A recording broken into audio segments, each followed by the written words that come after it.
Bonsoir à tous, ravi de vous retrouver pour ce nouveau numéro de 20h le rattrapage pendant une demi-heure à travers des reportages tournés par nos équipes en région.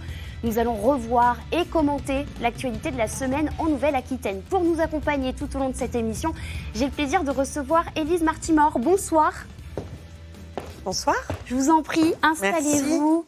Merci d'avoir accepté notre invitation. Alors, vous êtes une ardente défenseur du Made in France. C'est un sujet au cœur de l'actualité cette semaine. On aura le temps d'y revenir. Vous êtes créatrice de robes de mariée. Vous avez une boutique à Bordeaux, à Paris. Et la crise sanitaire, comme de nombreux autres métiers, ne vous a pas épargné. Mais vous restez optimiste et vous dites, quand la mariée tombe enceinte, on s'adapte. Avec la Covid, c'est pareil. Exactement. Comment est-ce que vous vous êtes adapté ?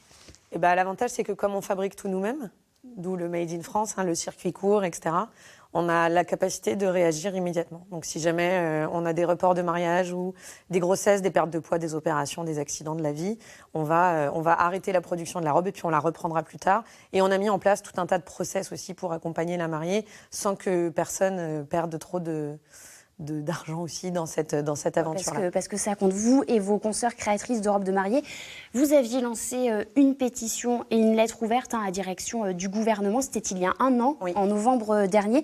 Vous disiez faire partie des oubliés du Covid un an après. Où est-ce que vous en êtes ? Est-ce que justement aussi les mariages ont repris ? Alors les mariages ont repris bien l'été dernier. Et là, on est en train d'assister à un énorme boom du mariage pour 2022 et 2023, parce qu'on a tous déjà beaucoup de demandes. Donc ceux qui ont survécu, on est en train de rattraper, alors on ne rattrapera pas tout, mais on est en train de vraiment rattraper un peu ce que ces 2 ans de crise nous ont fait subir. Les agendas là sont complets. Archi complets, oui. Alors ensemble, on va dérouler les temps forts de l'actualité de la semaine en Nouvelle-Aquitaine, une semaine marquée, alors là partout en France, par l'allocution d'Emmanuel Macron. Mardi, le chef de l'État a notamment annoncé qu'une 3e dose de vaccin sera nécessaire aux plus de 65 ans s'ils veulent conserver leur passe sanitaire au-delà du 15 décembre. Alors comment ont réagi les principaux concernés ?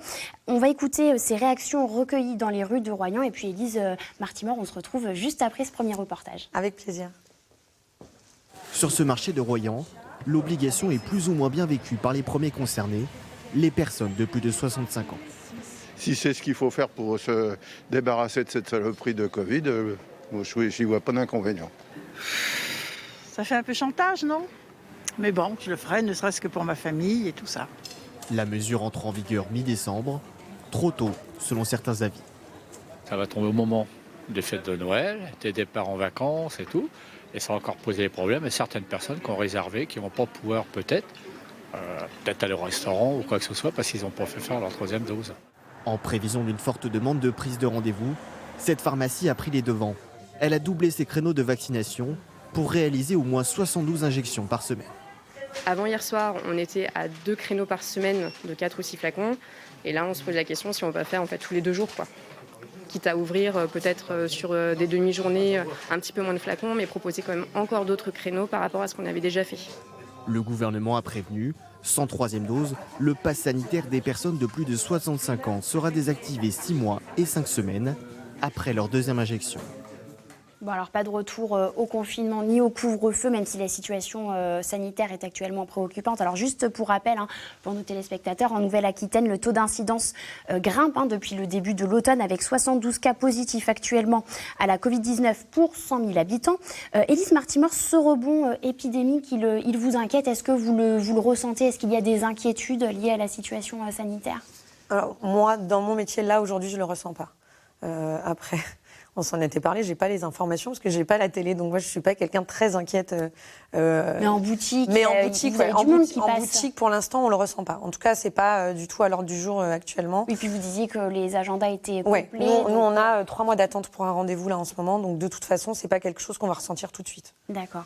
Alors il y a une autre annonce qui a été faite mardi par le chef de l'État, c'est le retour du port du masque pour tous les écoliers de France. Et depuis lundi déjà, plusieurs départements de notre région sont concernés par cette obligation. Alors je pense à la Vienne, aux Deux-Sèvres, mais aussi aux Pyrénées-Atlantiques. On va regarder justement ce reportage tourné lundi dans un établissement de Jurançon, c'est près de Pau, en Béarn. Les écoliers béarnais ont retrouvé ce matin leurs camarades, leurs professeurs et leurs masques. C'est nul de le remettre. on n'entend presque rien. Et aussi, on n'arrive pas trop à respirer. Oui, c'est ce qu'on me dit là, oui. Faut le remettre, oui. Ah, la pauvre. Masque obligatoire à l'intérieur pour tous dès 6 ans. Le seuil d'alerte de 50 cas pour 100 000 habitants a largement été dépassé dans les Pyrénées-Atlantiques. 88,7 en fin de semaine dernière.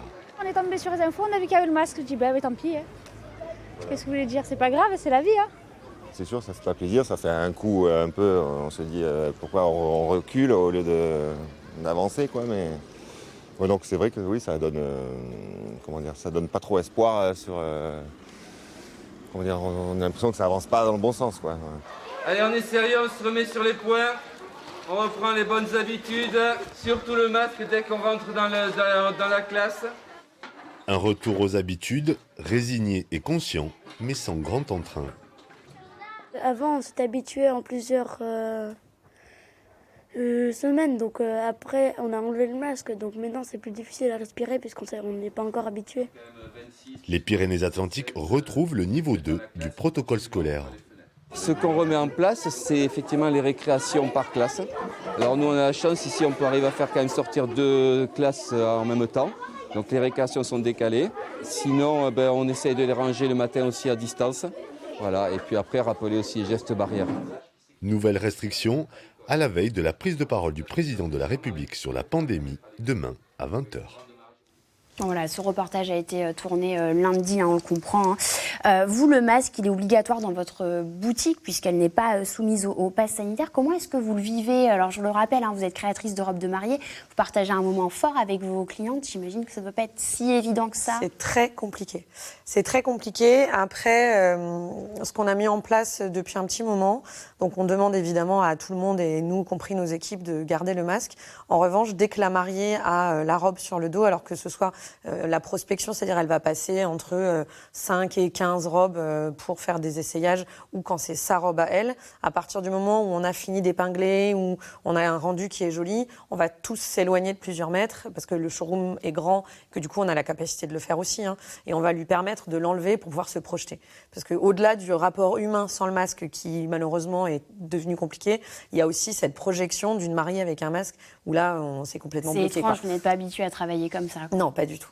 Et puis alors, de manière très technique, nous pour mettre des épingles, on a l'habitude d'utiliser notre bouche. Enfin voilà, on est un peu bloqué quand même. Vous avez dû revoir un petit peu vos process. Alors Élise Martimat, on va passer à un sujet qui vous tient particulièrement à cœur. Je le disais au tout début de l'émission, c'est le Made in France, qui est à la une de l'actualité cette semaine avec l'ouverture jeudi à Paris du salon du même nom, consacré au savoir-faire français, et la Nouvelle-Aquitaine est à l'honneur. Il y a 61 entreprises de notre région qui sont représentées à Paris. Alors avant de poursuivre avec vous, on va partir à la découverte de 2 sociétés girondines qui font de la carte bleu, blanc, rouge comme vous, un véritable argument de vente.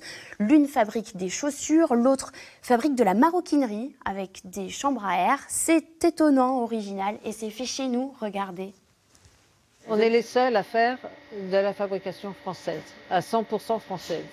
Parce qu'il y en a beaucoup qui disent qu'ils sont fabriqués en français, mais ils ne sont pas fabriqués en France. Voilà 4 ans que Marie Chantal et Vincent Carnis ont choisi de façonner leurs chaussons et chaussures pour enfants dans leur atelier d'Abzac, petit village du Nord-Gironde.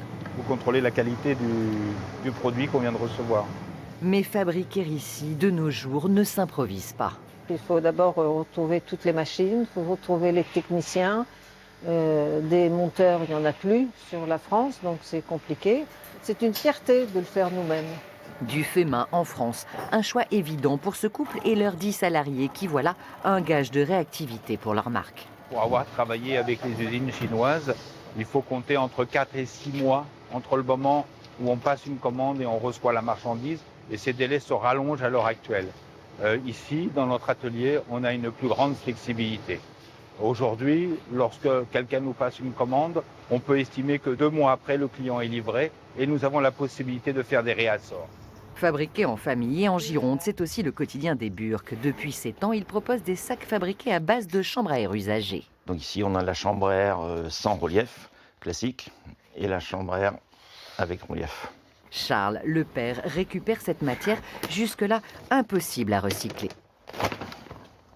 Avant qu'on mette en place donc ce circuit de récupération de chambre à air, les chambres à air allaient directement à la déchetterie, étaient brûlées. Les bandes de chambre à air cousues entre elles par Michel la mère forment un tissu, base de tous les sacs imaginés par Jenny, la fille créatrice de mode.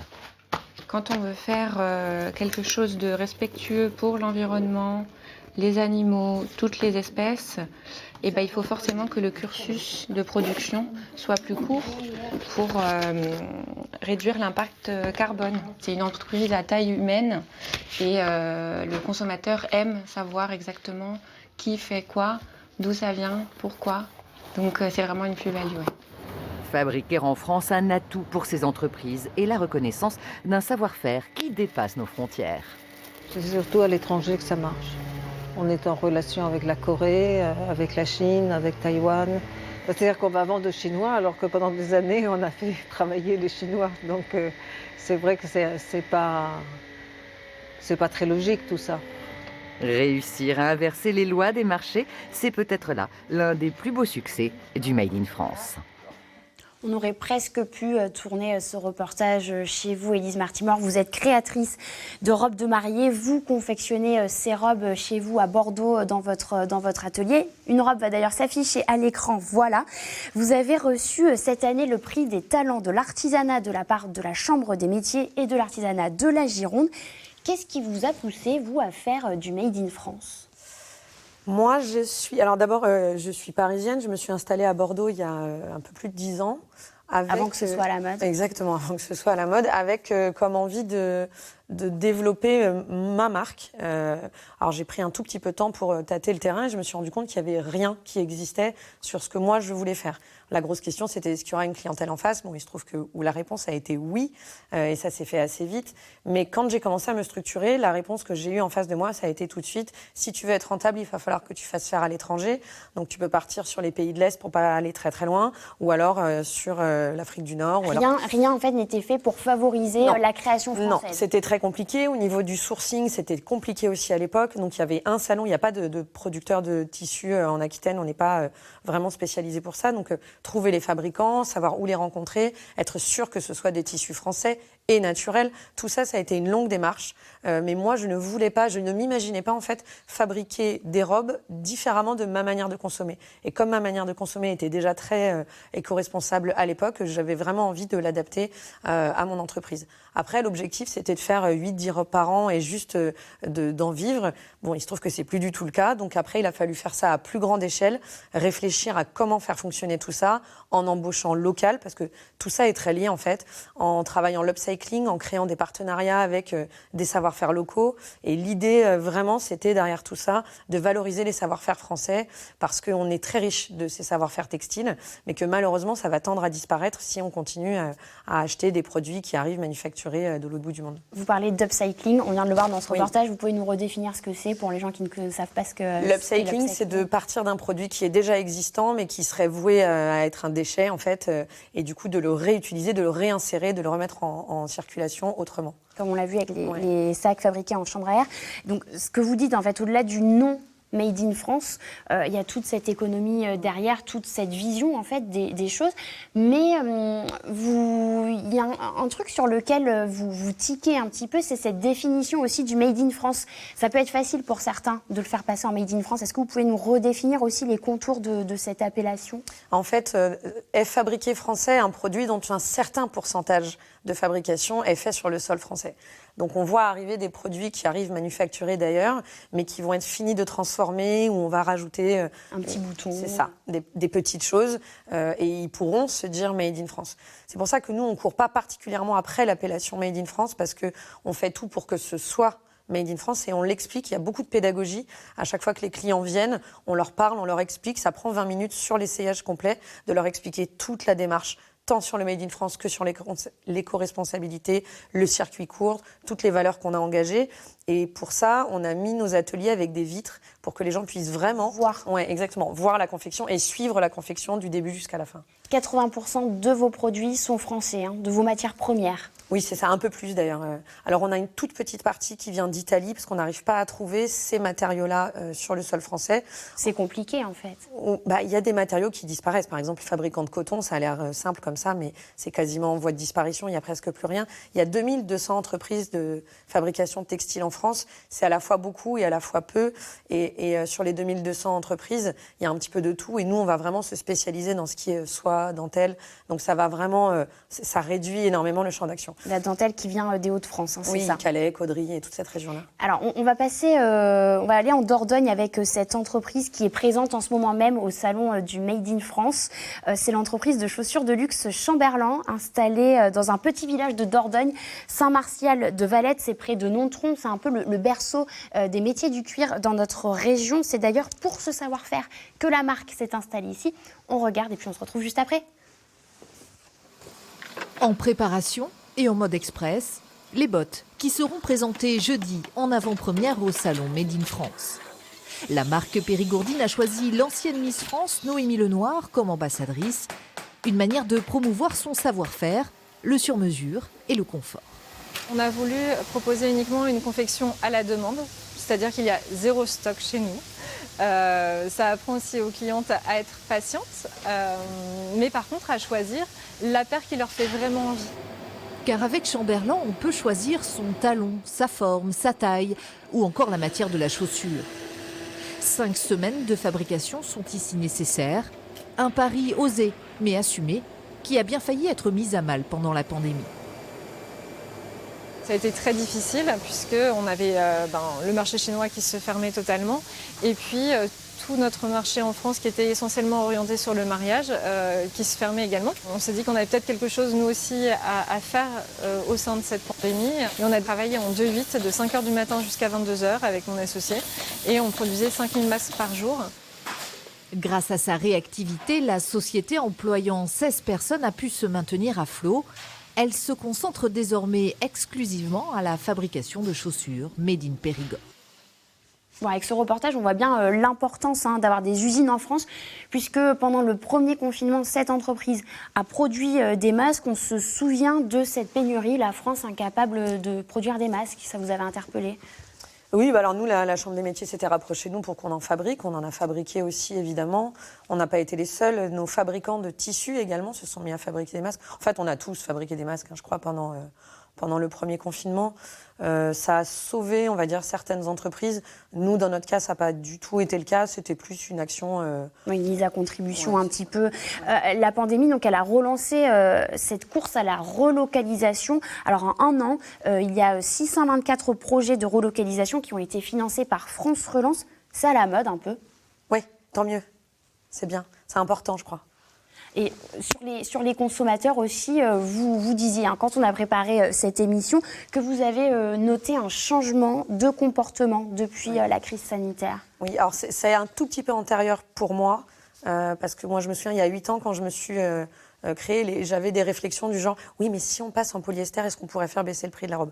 Aujourd'hui, c'est des réflexions qu'on n'entend plus du tout, ouais, en tout cas plus chez nous. Mais je pense que ça a accéléré en tout cas cette prise de conscience de il faut qu'on fasse attention à la terre un jour quand même. Et puis, c'est important d'avoir de la traçabilité, de savoir qui fait quoi et de savoir que mon produit, il a aussi une histoire, surtout pour nous dans le mariage, parce qu'on raconte des histoires.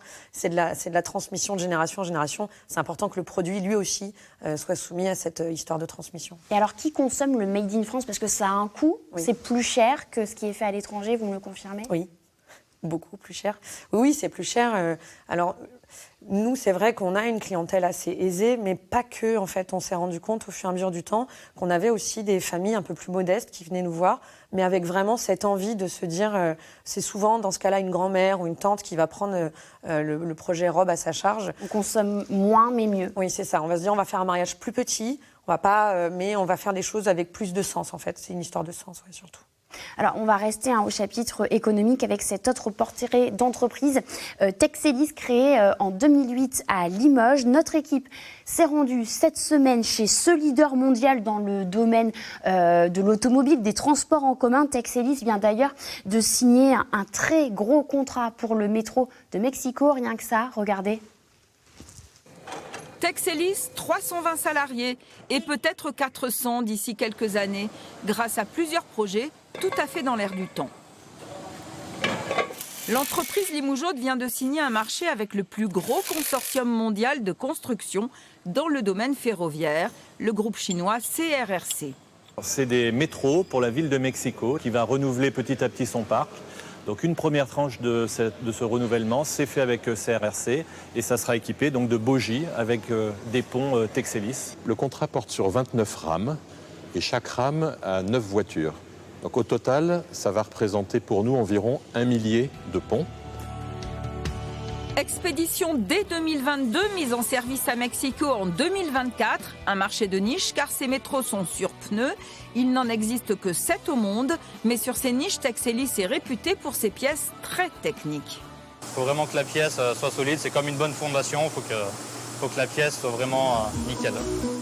Dans le domaine civil, le bureau d'études, c'est 10 personnes. Mais la capacité va bientôt augmenter car l'entreprise se positionne sur un autre marché plein d'avenir.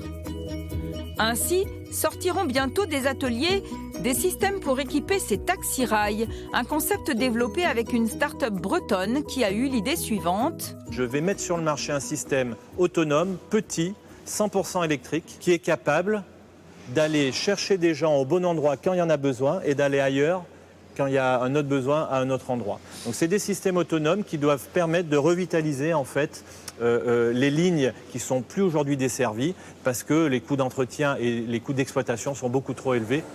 Le véhicule intéresse vivement certains acteurs publics en Limousin, mais pas seulement. L'idée en fait, c'est que ça devienne un système qui se généralise sur toute la France pour toutes les dessertes capillaires, c'est-à-dire les dessertes secondaires. Donc objectivement, on va peut-être en trouver d'ici 10 ans dans je sais pas, une cinquantaine ou une centaine de villes françaises différentes. Dans ces ateliers se prépare aussi un matériel roulant intermédiaire, mais détériorant moins les rails que les TER, le train léger. On travaille aussi sur des systèmes un peu plus gros que le taxi-rail, avec par exemple des sociétés comme la SNCF, pour fabriquer le matériel ferroviaire de demain avec des coûts d'utilisation beaucoup plus faibles et surtout des systèmes autonomes à batterie. À l'heure où les urbains reviennent vivre à la campagne, de quoi ressusciter quelques lignes SNCF en déshérence, comme on en connaît tant en Limousin. Bon, ils ressuscitent des lignes SNCF en déshérence, ils maintiennent de l'emploi aussi. C'est ce que vous faites, mais à plus petite échelle. Combien d'emplois avez-vous créé ? 8. 8 pour l'instant. On avait perdu un peu de monde au début de la crise sanitaire, et puis là, on est en train de réembaucher. On vient de réouvrir 3 postes. Enfin, on est en train de chercher 2 sur les 3 qui sont ouverts en ce moment. Chaque poste créé comme ça dans une entreprise à la conception 100% française, c'est une petite victoire de gagner. Oui, c'est une grande victoire de gagner, je crois, vraiment. C'est dur ? C'est très dur. C'est très dur et c'est très dur, je crois, encore plus en région, de trouver des profils adaptés à ça. Parce qu'il faut un savoir-faire particulier, en fait. Est-ce que les gens sont suffisamment formés aussi à ces métiers ? Non, clairement non. C'est un métier qu'on apprend un tout petit peu à l'école et qu'on va vraiment peaufiner dans le temps. Et nous, on dit dans notre métier qu'une bonne couturière, c'est 10 ans de technique minimum. Donc voilà, il faut trouver ce genre de profil. C'est des perles. Alors on vient de le voir à travers tous ces reportages, la Nouvelle-Aquitaine tire finalement un peu son épingle du jeu avec tous ses savoir-faire. Il y a un autre domaine où nous avons le vent en poupe, c'est le tourisme, que ce soit dans les terres, en Dordogne par exemple, ou sur la côte atlantique. Les vacances de la Toussaint se sont déroulées sous les meilleurs auspices pour les professionnels. On va aller voir ce reportage tourné par nos équipes en Charente-Maritime. Avec la fin des vacances, on aurait pu fredonner sur la plage abandonnée, mais il reste des promeneurs profitant du soleil, comme ici à Châtelaillon, où l'on se paye encore de beaux moments sous les yeux du patron serein. Cet hôtel-restaurant n'aurait pas cru faire une aussi bonne Toussaint. Le bilan est très très satisfaisant, oui. L'hôtel complet, énormément d'affluence au restaurant également. Je pense que les clients avaient envie de se faire plaisir et de se lâcher un peu sur les dernières vacances. Des îles à Royan aux eaux de la Palmyre, toutes les attractions ont fait le plein. L'aquarium de La Rochelle affiche même pour cette quinzaine une fréquentation en hausse de 25% par rapport aux années d'avant confinement. Plus aucune trace de Covid non plus dans l'hébergement. septembre, octobre et même novembre continuent à être très bons. Ça veut dire que, vous savez, l'été indien bénéficie vraiment au département de la Charente-Maritime. Si tout se passe bien, mais on va attendre la fin du mois de décembre, parce que finalement, une saison touristique, ça va de janvier à décembre. Et on verra, en fait, à la fin de ce mois de décembre, je pense qu'on sera légèrement au-dessus de 2019. Belle ambiance encore ce matin sur le vieux port de La Rochelle, où l'on profite du départ de la foule. L'école est recommencée, on voit qu'il y a moins de monde ce matin pour se garer, c'est déjà mieux, c'est déjà plus pratique. Puis franchement, le climat, il est agréable, on est serein. C'est ce que les professionnels surnomment les ailes de saison, c'est-à-dire entre les vacances, tant qu'il fait doux, un gisement touristique pour d'autres publics en quête de tranquillité. Même les grandes métropoles ont fait le plein pendant ces vacances. C'est le cas de Bordeaux, où vous avez une boutique. Est-ce que justement les touristes étrangers consomment du Made in France et consomment dans votre boutique plus spécifiquement ? Alors nous, on a à Bordeaux en tout cas, on a 2 espaces. On a l'espace du sur-mesure qui là n'est que sur rendez-vous, donc le touriste de passage ne va pas nous concerner. En revanche, on a la boutique du bas qui, elle, est un espace multicréateur dans lequel on propose le savoir-faire de différents créateurs en région.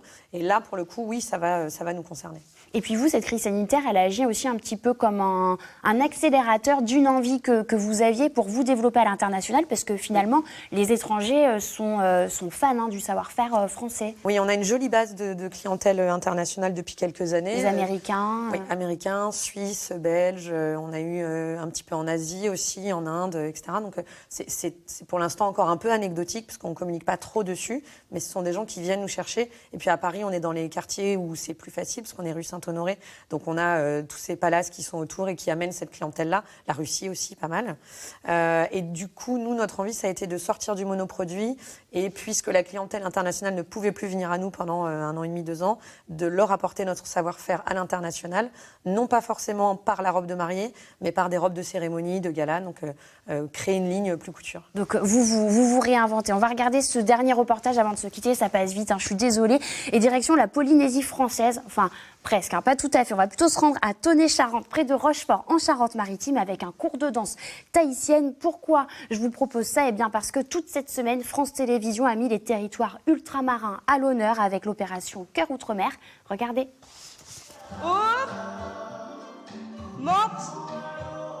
Petite mise en jambe après 2 semaines de vacances de la Toussaint.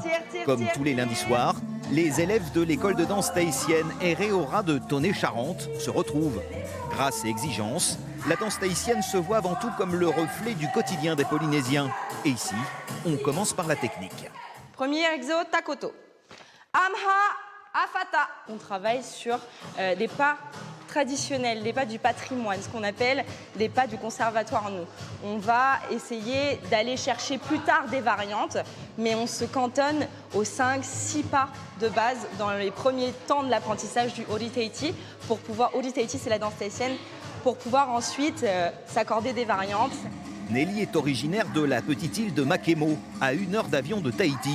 Et pour elle, cette danse est un retour aux sources. Moi, je l'ai appris à l'école, dans ma petite île, dans les Tuamotu, dont je suis originaire. Donc c'est vraiment quelque chose qu'on apprend avec ses parents, ses tatis. C'est vraiment une vraie passion. Une passion que partage Estelle depuis 2 ans maintenant. La jeune femme n'a aucun lien direct avec la Polynésie, mais est tombée sous le charme de cette danse. Ce qui me plaît, c'est les musiques, les rythmes, l'ambiance qu'il y a entre nous, les costumes, tout l'aspect traditionnel. Ce cours, c'est aussi une véritable bouffée d'oxygène pour toutes ces femmes. Le pari réussit également pour certaines d'entre elles, comme Cathy, d'avoir pu entraîner ses élèves dans leur univers. C'est surtout qu'on partage une passion et puis on les accroche avec nous, quoi. C'est-à-dire qu'elles prennent le bateau avec nous et puis on les lâche pas. Une passion qui, même à 15 700 km de Tahiti, donne à Tonnet-Charente le lundi soir des airs de bout du monde. Ouais, c'est sur ces notes polynésiennes que s'achève cette émission.